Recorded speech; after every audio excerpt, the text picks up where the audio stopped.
هي قبل هالضربة هاي. هذا وين ضربه؟ الدخلة هاي قبل تفجير مبنى بالسكن الشبابي بالقرب من الحاجز بعد استيلاء الجيش الحر عليه. بس ورطة كثير. اي والله لازم هلا بتلف وتضرب.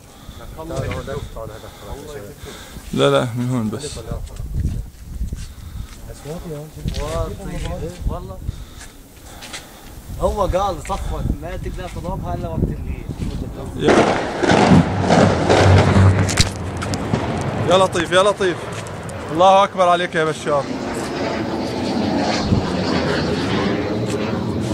الله اكبر عليك يا بشار.